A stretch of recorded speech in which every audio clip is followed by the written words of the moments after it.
Hello, everyone. I hope you're doing well. This is a special edition of a Pick Up the Mic episode.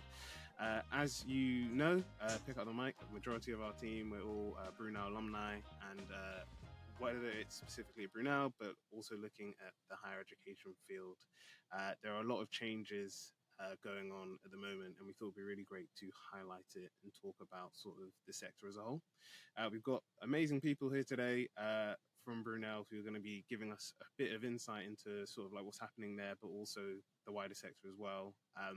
But yeah, we're going to get straight into it with our first guest speaker. So we're just going to learn a bit more about sort of what's happening at Brunel from Bianca. So over to you. Thank you very much. So my name is Bianca De Haan. I'm a senior lecturer in the Division of Psychology. So some people might know me from my greatest hit, The Brain Isn't That Scary? But I am here right now as a UCU branch chair. And UCU is the trade union for academics and academic-related professional services staff.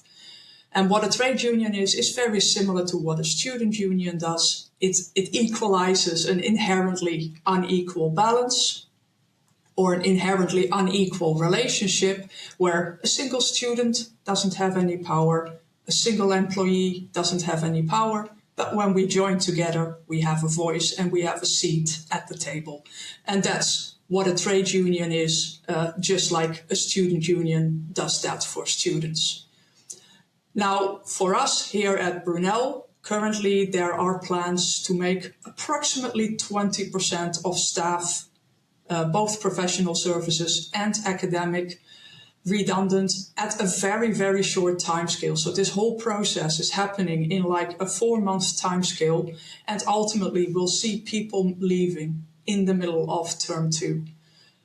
And one of the things that we are particularly concerned about is that will have a huge impact on how we deliver our service, or which to a large part is our teaching and support for students.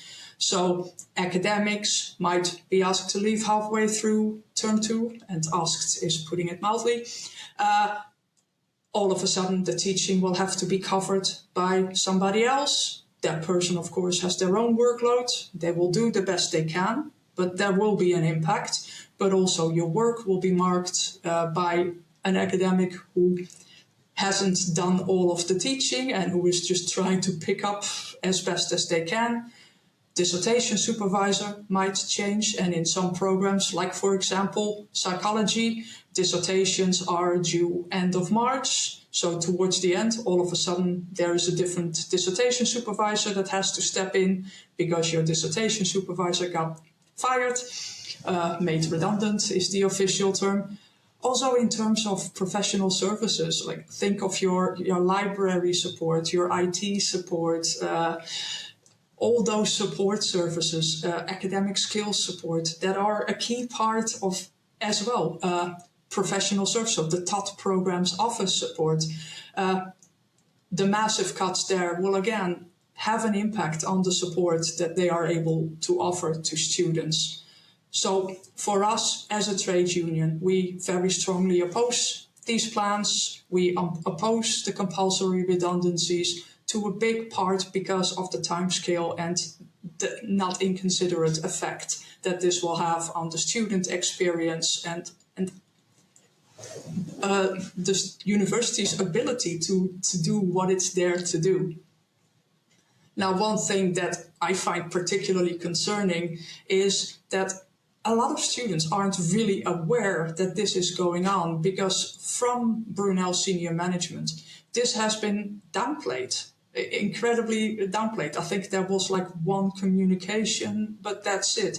And even when students ask questions, the response is, oh, don't worry, it won't really impact your experience. We have plans in place. And basically those plans are the people who stay covering the jobs of the people who leave. And I think, to be honest, it's quite insulting to basically suggest that students don't care who they're taught by, they don't care who they're supervised by, they don't care who they're supported by. I do not think that is true. Thank you very much. And I definitely, as an alumni, I know the impact that my lecturers had on my academic journey and sort of career afterwards. And I do know from people who are still at Brunel that, as you mentioned, didn't know how severe the impact was. I know when we were sort of discussing doing this, and I was talking to Ruth, Ruth, I mentioned to Ruth as an alumni, I had no idea about what was going on at Brunel and these proposed changes, and especially as an alumni of the university, sort of feeling, last at the table, but also, as you mentioned, the severe impact it's going to have on teaching, marking, dissertations next term is really it's evident from what you've just mentioned. I think we've also got, as well as you guys will be able to see, we've also got members of the student union as well, and it'll be really great to hear from your side, your perspective on sort of these proposed changes, but also, I guess, also looking at the wider sector as a whole. So yeah, over to you guys.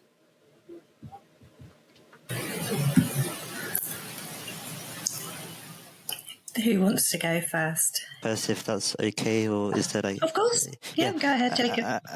So, I think I think the students of Brunel need to understand that the blatant truth is that, you have the staff who are taking out their time to then teach students and to make them thrive in their workplace and also industries, but you also have to remember that the students are also the core part of the university as well as the staff, because really without the staff there is no university. It would just be buildings, and that's not there's much more than just that. There's much more stuff.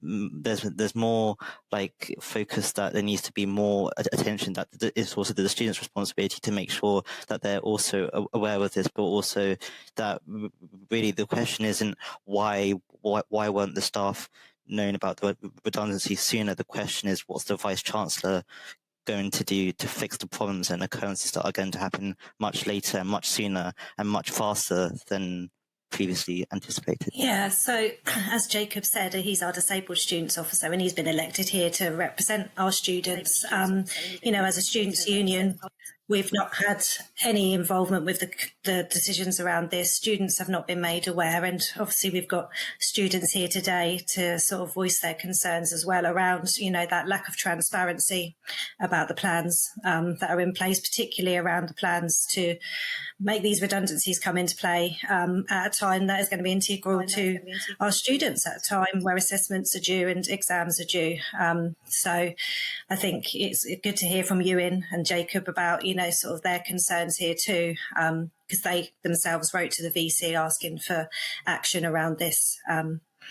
So Iwan, do you have anything to add from your perspective? Finally sorted out our audio issues. I think primarily this is a massive issue for when you think about the costs of coming to university, when you think about rising tuition fees for both home students and international students, you would expect a higher quality of service than there is being provided, and you would also expect to at least have tutors and lecturers to see you through the process and support staff to help you through the hurdles along the way to graduation. But at the end of the day, we're being told a narrative by the Vice Chancellor, who is, as far as I'm aware, yet to reply to our letter. No? All right. I can't say I'm surprised. But when we're being told a narrative that there's no other option, I don't see how students are meant to sit down and accept this when we're paying extraordinary amounts of money to come and at the end of the day provide a public good. This university is a public research university. We have countless alumni who have contributed so much to society. I mean, myself in social and political sciences, we have had great people come out of our department and our courses and really change this country for the better. And make an impact on the world. And are we going to be able to do that with such reduced staff and support? I don't know.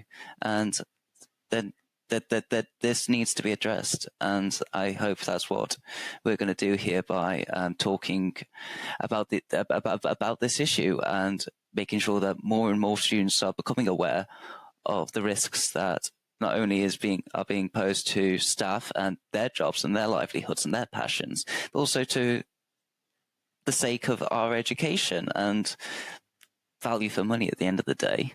That, and I think you sort of started off with a really good sort of way to expand the discussion on this idea of, you know, the changes to tuition fees and the maintenance loan as well.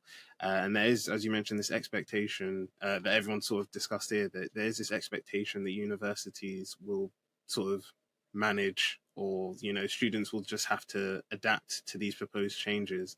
But, you know, with such massive changes on sort of the teaching aspects of the university, but also even arguably when you look at it, also the potential of the support services that are available. I know that, you know, through different episodes that we've done, through Brunel alumni and students that we've had on, you know, they've expressed the importance of services like Ask, the mental health services on campus, the wellbeing services on campus. And those are services as well as just not just the teaching aspects that are all sort of at risk of being affected. And I know through, you know, through friends who have used those services, they said that that was sort of the key difference between them completing their degree and sort of feeling burnt out and essentially almost wanting to quit university. But I think it'd be really great to sort of discuss from both the UCU, but also from the student union. Maybe this time we'll start with the student union and go to the UCU. But on, you know, touching on the idea of these changes and looking to sort of what next term could look like, what could students sort of do now to sort of make themselves, not only, I guess, listening to this and learning more about the situation that's happening at Brunel, but also if we're thinking about the wider sector as a whole, maybe other universities are going through similar things, but how can students sort of educate themselves or put themselves in positions of power? Because as you mentioned, you know, people may feel that they can't, if they write to their, you know, their vice chancellor or write to senior management at the university, they might not feel that their voice would be heard. But obviously that's not the case, and whether it's for academics as well, that's not the case as well. So it'd be really great to hear from both perspectives on how can students and I guess also the staff ensure that they feel empowered, and whether that's through using, you know, through the student union, through the UCU, how can these individuals sort of feel empowered to make a difference and to change these, put a change forward. Do you want to go, or do you want me to go? Okay, so from a union perspective, obviously our core purpose is there, you know, to represent our students and make sure that students are treated fairly, very much like UCU operate in terms of, you know, that equal footing for their staff. So I think, you know, one of the first steps is making sure students are actually aware of the impact this is going to have, because that has not happened, but also then sort of given opportunities for students to come together collectively and sort of argue against that and ask those questions that we are not having answered at the moment, you know, so transparency around the reasoning why this large scale redundancy plan has to be the case, and, you know, and also just sort of communicate with students about what they can be doing. So I think, you know, joining together and being on campus at times, you know, perhaps joining strikes if there are strikes, but also sort of talking to their executive team. You know, we've got elected officers that students have elected into their roles, and they are the voices of the students too. So, you know, make sure they're utilising their officer team and sort of pushing back against anything that they're not happy about. I think the issue we've got is that students aren't currently feeling the effects of it yet. And because they're not aware of what's going on, that actually, you know, there is no action taking place in terms of the student movement. But I think hopefully as things do come out of the woodwork a bit, and we are sort of transparent around what's coming, that actually we should hopefully get some more grassroots approaches to this, you know, whether that is standing outside a council meeting, or whether that is just making sure that, you know, we are communicating at all times about the issues and supporting students where we can, and pushing for support as well, because if some of these things are happening regardless, which it seems the executive at the university are hell-bent on the plans they've got in place, then what are they going to do to support our students at a time where they're still paying a large amount of fees for a particular service that actually is going to be completely watered down at a time they need it the most? So I think it's that collective, and providing those forums for students to raise their voices in a confident way, but in a way that also that they are going to be listened to, because I think sometimes students are a bit scared sometimes about sort of questioning higher up people, or they're not particularly from a culture where that's something that you would do. So I think as a union, we need to be supporting those students in understanding actually that is absolutely their right to do that, and they are paying for a service. And actually, if that service isn't going to be provided, then what do we want them? What do we want from that? So from my perspective, it's about amplifying those voices and making sure that students know that if they can, because not all students will want to, support their staff, the UCU, and also that they need to think about their own sort of degrees and their own sort of academic outcomes with all of this, because, this ultimately will impact potentially on what they can achieve at a time when, they do need that support from those services, and they do need that one-on-one meeting with their supervisor, who may or may not be there at a time when they need them. So, yeah, really just using the student union as their voice, and sort of giving them the tools that they need in order to sort of ask those questions and, have their voices heard, really. Ewan or Jacob, have you got anything to add to that from a union perspective?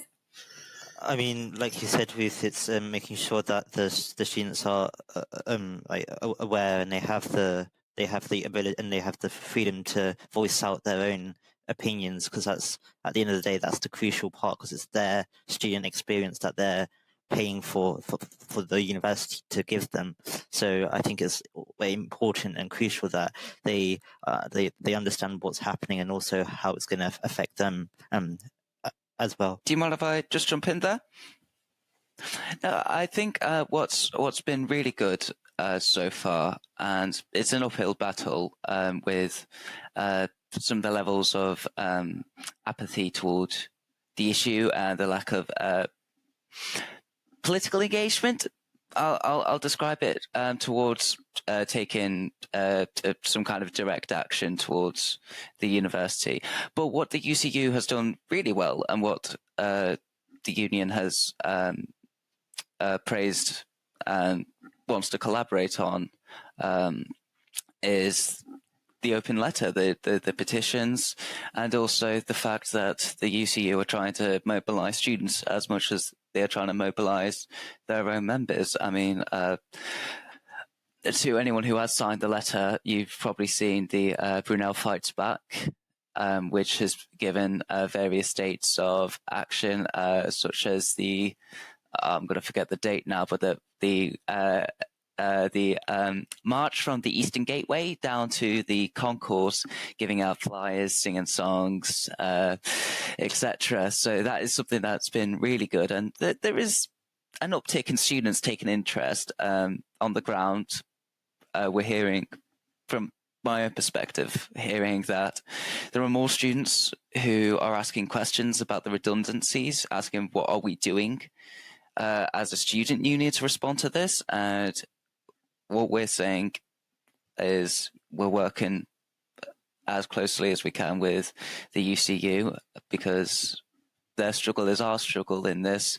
Their job losses result in us losing valued members of our university, valued lecturers and teachers and mentors in life. I'll go as far to describe, but that's something that I think needs to be particularly praised from the UCU, is your efforts to spread the word amongst the students and if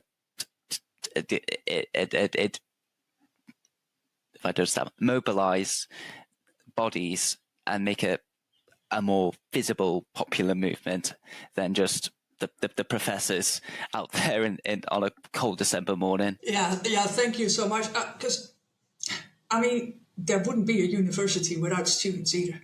Like, the entire staff, like academics and academic-related and professional services, we are here because of the students. Like, our whole, purpose of the job is supporting students. So yeah, for us, it was an absolute no-brainer that we start those discussions with students and the student union, because to be honest, I think I genuinely don't understand that the student union hasn't even been consulted or even been told much at all before these plans were being developed. And, this is a very fast moving situation. In terms of what students can do, I think students these days are facing really, really difficult circumstances. And particularly a university like Brunel, and for me, this is a reason why I'm here, because that's why I chose to work for Brunel, where we contribute to reducing social inequality, where we do a lot of work on widening participation and social mobility. And those parts are, at least for me, are a core part of what Brunel is for. But what it also means is that we have a lot of students from lower socioeconomic backgrounds who often need to work like almost full-time, if not more, next to their studies. We have students who might have like caring responsibilities at home. We have students with their own issues to deal with. So I think it can be difficult for a student to then, here's another thing that I need to care for when their own plate is already so full. So I do understand that, but I do think this is important for students to be aware that this is going on and that this is something that will have an impact on them. In terms of what students can do, really, everything that Ruth said, because a single student is easily brushed aside, but when lots of students come together, either, via student union, and officers are the collective voice, speak for all students. So those are powerful mechanisms. Students have a seat at the table in Senate, in council. So, raising those concerns there, but also from a more grassroots way up, like just for students to, in whatever way, come together, talk about this, and then, join up and make your voices heard. That's very much what it is about. As Iwan said, we have a petition, and ideally we get a lot of people there, students, to openly indicate their support with university staff. And I think one thing that we haven't really touched upon yet, because talking to the big bosses is scary, signing a petition feels very anonymous. For a lot of students, the idea of protests on campus is will that not get me into trouble? But even just small things is talking to the staff, university staff, to your lecturers, to the professional services staff that are supporting you, and telling them that you support them. I think that in itself is already very, very powerful. Thank you so much. And I think, like you all said there, it's the remembering that as an individual, you might not be able to do as much, but as a collective, you can do so much more. And I think that's really key to highlight with all of these proposed changes. Specifically to Ewan and Jacob, it would be great to hear regarding the student experience. So, if we look, as we mentioned, sort of, there is the increase of tuition fees and the maintenance loan, and it would be really interesting to know students who, as current students at the university, with these planned changes, how do you feel how do you feel this is going to impact the student experience at university? Because I think one key thing that, from people, as being someone who went to Brunel, as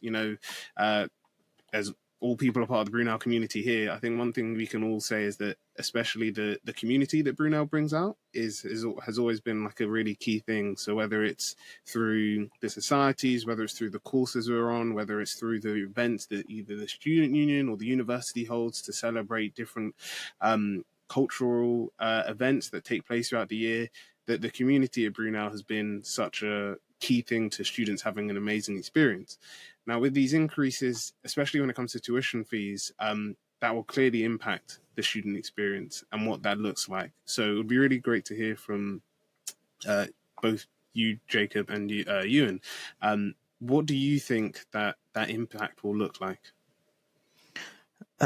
So to answer your question, I think in terms of the impact, it will be much more detrimental because, like, as staff become more redundant and it goes through every single department, especially support workers like the PDC or wellbeing and any other societies that truly and that have a impact towards the students, it will unfortunately it will cause quite it will cause it would have less opportunities for students to thrive in this university, and I think the importance of being diverse and also having accessibility within those communities, as well as within those communities on that individual itself, they will lose out on those opportunities to make friends, to push their work employment or things like that nature, or in society enjoying the clubs and societies that Brunel has to offer, which is a lot. But those and the skills that they will develop that will become shortened because of this redundancy, and it won't be as effective as it would be.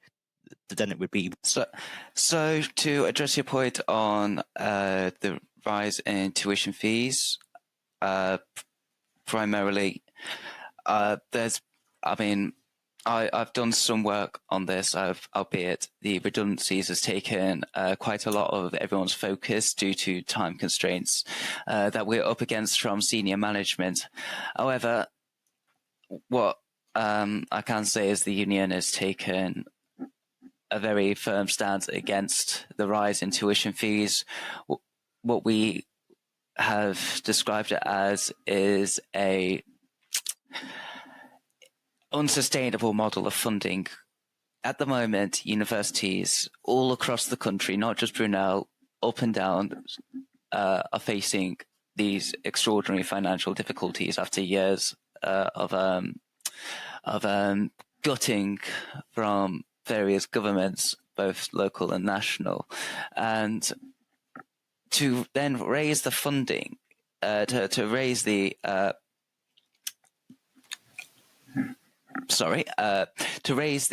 tuition fees for the first time in 8 years, it's going to leave us in exactly the same place as we always were. And that's going to leave us financially stressed, wearing our belts very tight, and often having to work to make ends meet. I think it was a study from the National Union of Students, our national affiliate, that said that after paying rent and textbooks and various other necessities, students are living on something like £10 a week. We are not thriving. We are surviving. It is completely the wrong way around. And another thing, in terms of the long-term impact, not only is this not going to have the sustainable goals in terms of funding that we'd want for universities to get them out of the hole where they're not having to slash teaching and support staff by 20% by having to save £40 million out of the budget. This is also, there isn't a clear answer as to what's going to happen post 2025-26 when these changes are to come into force next September. So what's going to happen then? We don't know. That is alarm bells ringing. Number one. Number two, at the end of the day, it's a philosophical thing for me as much as an economic issue or a political issue. Education should be a way out of disenfranchisement and poverty and a lack of opportunity. It should be a way to embrace opportunity. Education should be your elevator out of it. It should be your ticket out. And when you're adding another, I don't know the maths, to £30,000 onto your debt, if you're in my year, just because we can't sustainably fund our universities.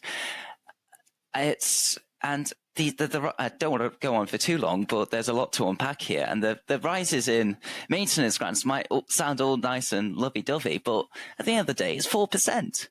4%. And when you take into account inflation over the last couple of years, it's 1.6%. That doesn't match our needs. Like I said, we are surviving, we are not thriving. So there needs to be serious action taken and give us the means we need to actually get our degrees and not have to worry about how we're going to get our next meal, how are we going to manage to juggle often a full-time job on top of a degree.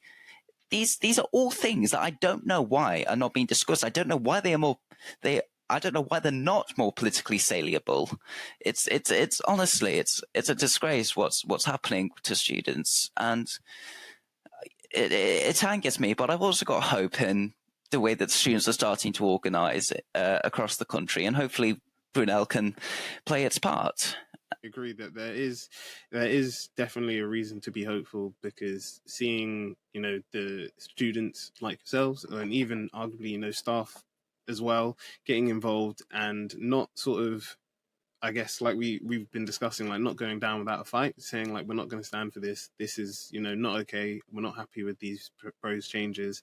And as you said, across the country, seeing different people using their platforms to share sort of like updates on what's going on, how students can get involved, encouraging them to sort of take action and not feel that they should just let their education or their university experience be disrupted or ruined, arguably, because of, as you said, the model of how universities are funded not being in a sustainable way. And I think one final thing before we move on to the next part is, I think, as you mentioned there, that's really key, because as we sort of discussed earlier, that students often will be doing more than just their degree. So maybe they are, as you said, working a full-time or part-time job. Sometimes there are young carers. You have mature students as well. So there's all these external things that are happening in their lives that can add stress, anxiety, burnout.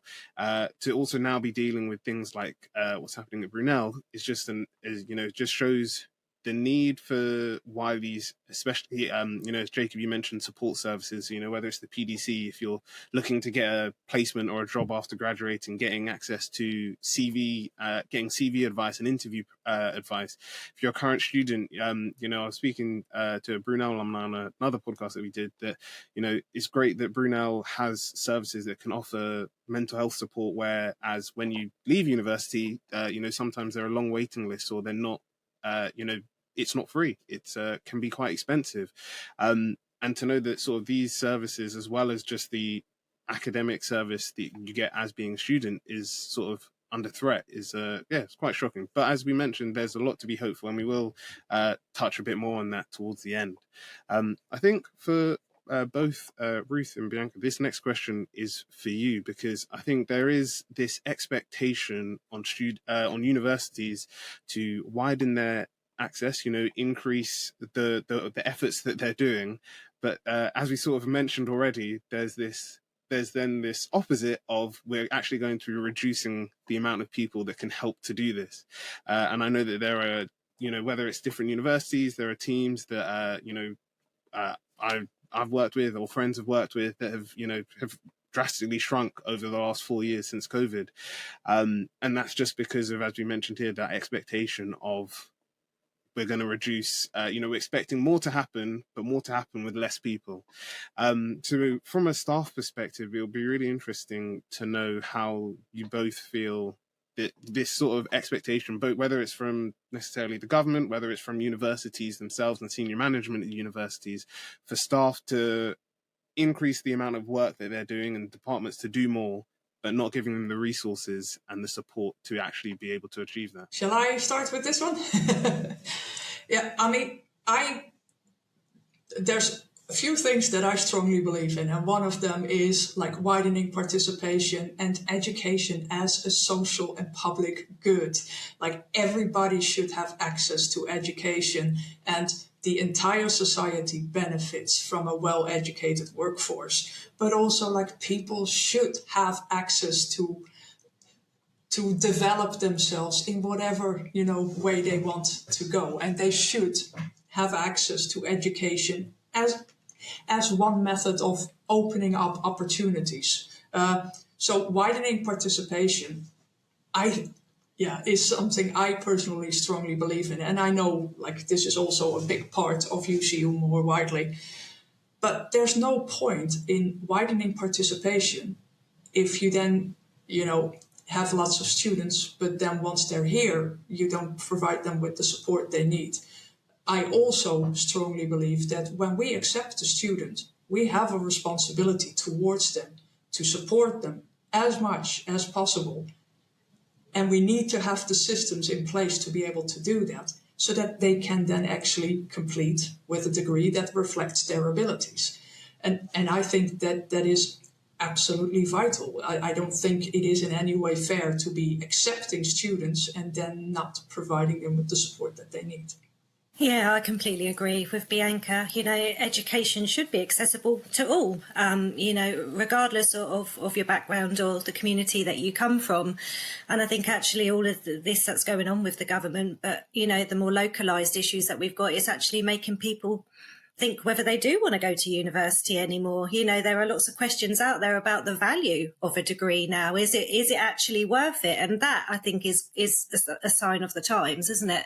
But also quite sad at the same time, because, education is one thing, but university actually brings a lot more than just an academic program. The things that students learn and the sort of connections that they make, in the Brunel community is all part of that experience, from clubs and societies to, those sort of connections with support staff, which we do know blossoms over time. And, you really feel like you're part of a family during your time here. I mean, Jeffrey, you've been at Brunel, and I know that you obviously speak very highly of it, because it's not just a degree at the end of the day. I think people learn a lot more than just that, and academic experience is just a part of that, whole experience that can be had when you're at university. So I think it's a shame, but, people will start thinking, well, actually, is it really worth having a degree now? Am I going to come out of Brunel with a high quality degree and then be able to go into a job that actually,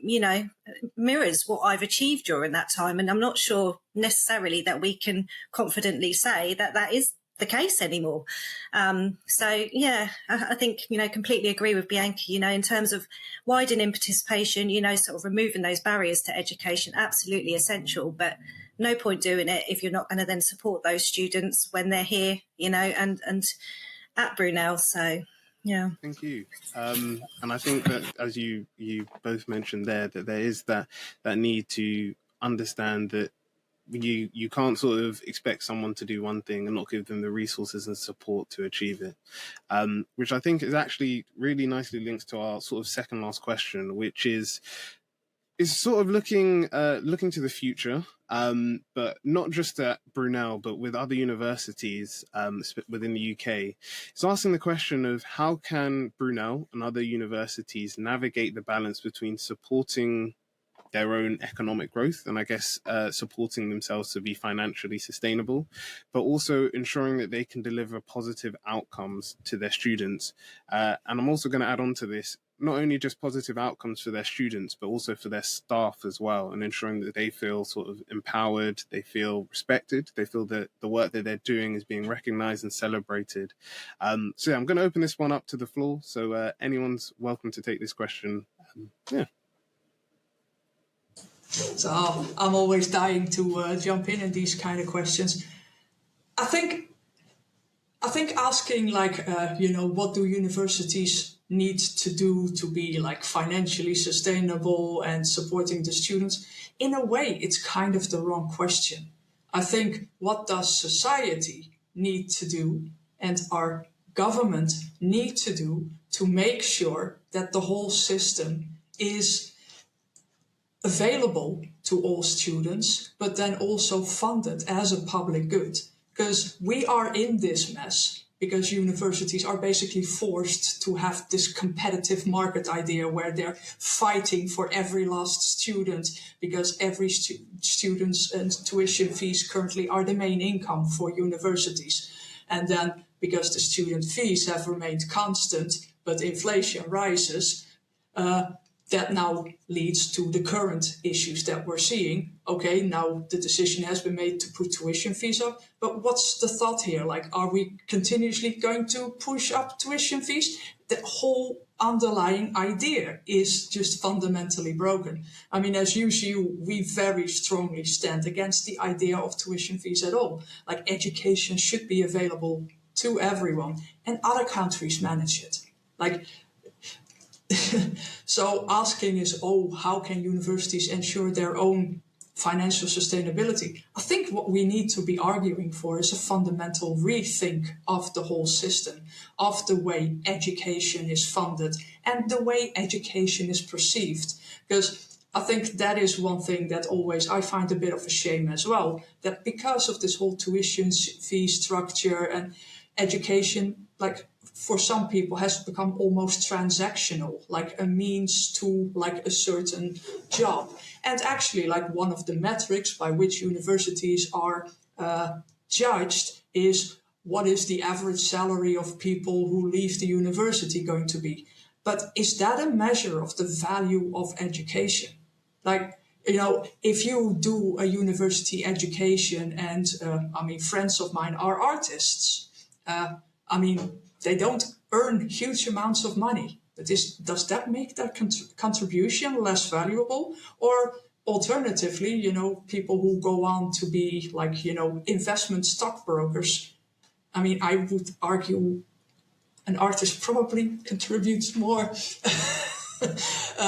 But I mean, that's just my idea. But this whole view that like the value of education is like how well or how much people go on to earn is also, I think, completely a wrong one. Education is a public good, should be funded as such, should be accessible to everyone to then go on and do whatever they want to do. Thank you very much.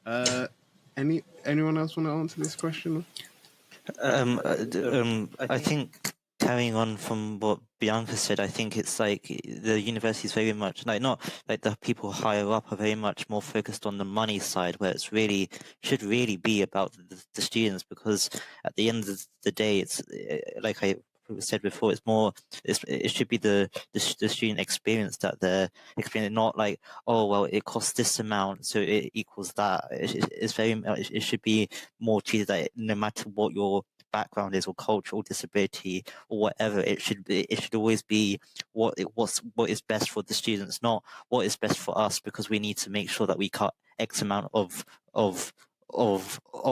staff to this amount so that we have enough money to pay for all the other things. You shouldn't have to then sacrifice other people's education to then basically provide for something else that may not be needed.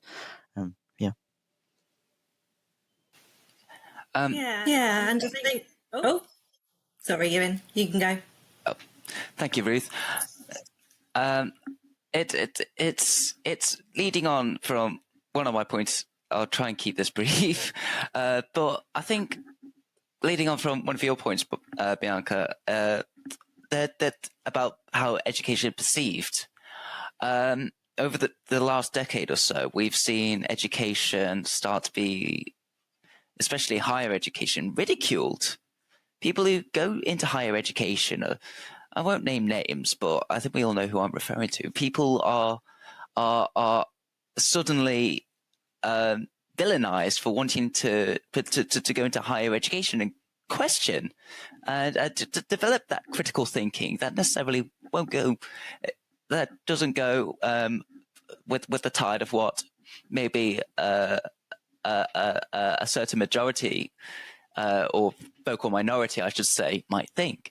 I think that rise in public discourse in certain areas is very dangerous to higher education. I think it not only puts off people wanting to pursue higher education and further education, which they absolutely should, because it is biased, because I'm in the middle of doing my degree. It is amazing.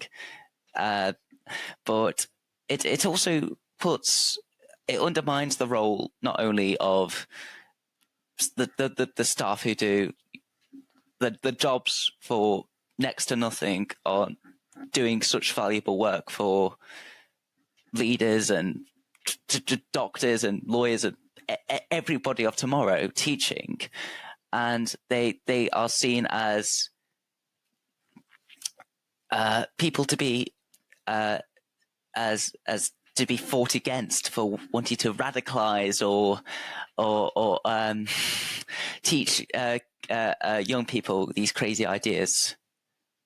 No idea what happened there, but that is something that I think is really dangerous. And in terms of respect, in terms of staff being respected by universities, well, it would help if 20% of them weren't going to be cut, and it would help staff feel respected if they were consulted on this. It would help students also feel respected if they were consulted on this. That is a problem with the centralization of the leadership of universities, and that is the same all throughout the country. The way that universities are governed by senior management and their chancellors and vice chancellors, whatever, that is an institutional issue with the idea of the not so democratic nature of university decision making.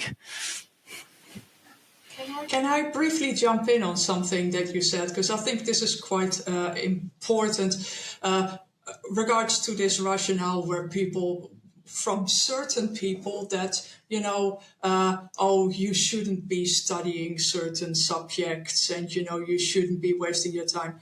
There is a very strong whiff of like elitism and classicism in there as well, because they're always arguing like, poor people shouldn't waste their time doing a university degree. For rich people, of course, it's absolutely fine to waste their time studying a university degree. So this narrative is absolutely laced, again, with inequality. Yeah, no, I was really just going to touch on the question around what the university could be doing more of. And I think from our perspective as a union, some of these issues are localised, but actually a lot of these issues are government-based. And I think all universities have a duty to be pushing the government to make better decisions. And I don't necessarily feel that is the case. That shouldn't just be the duty of the National Union of Students or the Union of Brunel Students. That should be absolutely led by university staff as well. And I don't see any of that happening, particularly at Brunel, but I'm sure it's the case across the country that's questions aren't being asked. People are not, again, they're not coming together. Universities are not all coming together and sort of, fighting that those government sort of, actions that are taking place. And I think they've got the power to do that, and they should be doing that. And they need to be doing that a lot more. So I think from that is a duty that they have, and they should be doing that to support their students, and the future of their students as well. But that was just that's my 2 pennies worth about that. Thank you very much for that. And I think before I guess the last question that I'd like to ask all of you, and to hear your thoughts on is sort of a two-parter. So what can students, alumni, staff who maybe don't, well, especially for them, the student and alumni side that may not know about the situation, what can they do to support? And if you've got any messages of like encouragement or hope that you want to leave to students, alumni or staff about the situation, particularly at Brunel, this is your opportunity to do so. So again, I'll open the floor to everyone. Whoever would like to go. I think in terms of like alumni, I think what alumni should do is they should spread to like either the social media or people that they know who also studied in Brunel, because it's only through a group of people or a society that we can then change. One person can't change a whole system, how the system works, but if you have enough people from different backgrounds, not just people who are for that certain university, but from different backgrounds, you will gain a more perspective and more diversity. So I think that's what they should do to terms of sharing the information around it, rather than keeping it all hush and quiet, because really it's not hush and quiet, it's happening right now. And to answer your second question, I think the students shouldn't really be afraid. I mean, they shouldn't be afraid of like speaking up. Just because we're in a university doesn't mean we can't have a voice. It means we can have a voice, and doesn't mean and just because, okay, yeah, the lecturers teach you, but at the end of the day, they're teaching you because they want to help you. And I think the only way that they can help you is like if you say to them, well, this is not working in the university, we need to fix this, and the only way we can do that is by working together, not just one entity of like a staff and one entity of students, but all students and all staff and all alumni all working together in one unison.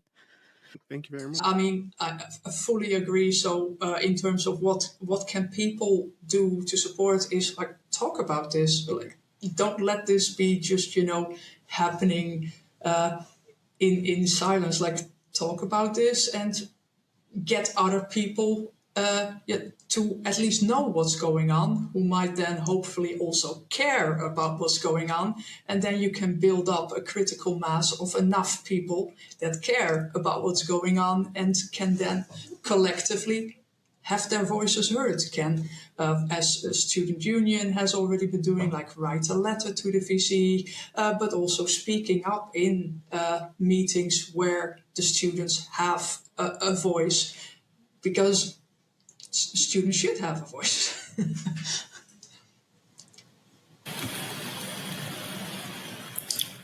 Oh, I'll do the break-in then, shall I? Okay. Yeah, very much what Bianca said. I think it's about talking about it. There may be some things that we cannot change, but ultimately we need to be talking about it, coming together and seeing what we can do, to make change, and make them reconsider about the plans that they've got. We've all got a duty as, Students' Union, students and staff, to make sure that our voices are heard. Both staff and students, that without one, you don't have the other. So I think this is about coming together, being very honest about what's going on, but also sharing the concerns that we've got and being vocal about them. We've all got that duty, and there shouldn't be fear around it, because ultimately, together we are going to be much stronger. So yeah, I think being honest and come to the union, talk to your officers about these things, students, that's what we're here for. And unless you come to us, we don't necessarily know what concerns you have, so come and talk to us, but talk to your staff, speak to your academics and sort of tell them that you support them, and also, ask what you could do for them, perhaps, about, to support their concerns that they have, but also just to show that you value them and what they do, because at a time when staff, I think, are exceptionally stressed, about not knowing what's going on because the communication, again, has been so poor. There's a lot of unknowns, and staff are dealing with that whilst still trying to support their students, which is difficult, but I think they're doing their absolute best to carry on with all of those unknowns, so just do what we can together, I think, and talk. So, I just wanted to make a very quick comment before, but I also as disabled students officer representing non-visible, visible, and also neurodivergent, that I think it's also important that underrepresented groups also have the chance to speak. So not just people who don't have disabilities, but also people with the disabilities as well, because they can also have greater change.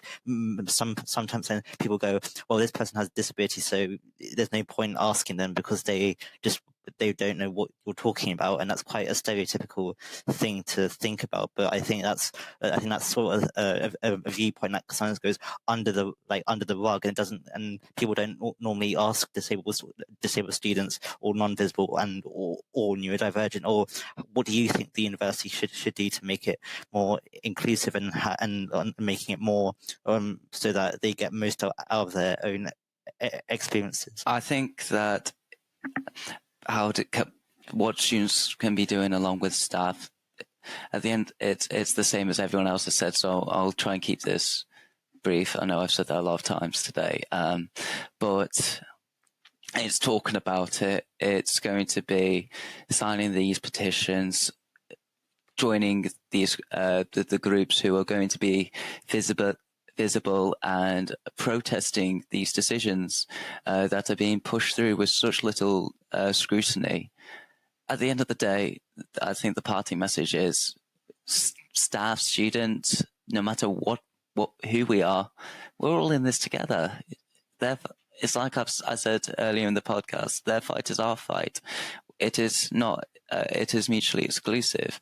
With good teachers, we get a good education.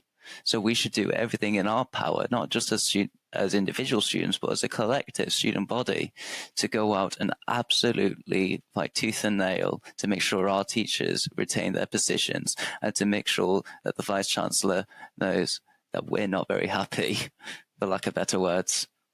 Thank you very much. And we're going to wrap things there. We will include links to anywhere that you can find a bit more information, but also ways you can also directly support, including the open letter as well. So those will all be down in the description. But yes, that's I guess to let all of you know here that at least pick up the mic. We're definitely behind and supporting all of you. As people that have all. Not even just people that have all been to Brunel, but, I tell everyone, kind of like what Ruth mentioned, I tell everyone when it comes to pick up the mic that the only reason I was able to do it was because I had two great friends supporting me, and I only met them through Brunel. I've had my lecturer support, my, old managers that have been really great in helping me, having not only an amazing experience at Brunel, but preparing me for the working world and life after university. So, yes, I guess my message to you all, whether you're watching, but to all four of you here, is to just let you know that, we at Pick Up the Mic are 110% behind you guys. This isn't okay. We definitely want to see a change, and we'll do everything in our power to help you guys achieve that. But yeah, we're going to wrap everything up there. Thank you so much to your wonderful audience for coming to this episode. Do please get in touch. If you are a student or you are a member of staff listening, do get in touch with the UCU or the Student Union. If you're an alumni, then please also do feel free to, keep an eye. We'll also include pages where you can keep an eye out to find a bit more information and get updates. But yeah, just remember that while these changes might feel like a lot, there's a lot of people in your corner that are fighting to ensure that you have the education and the university experience that you all deserve. So that's a bye from us here. We wish you all a great day, and we'll speak to you all soon.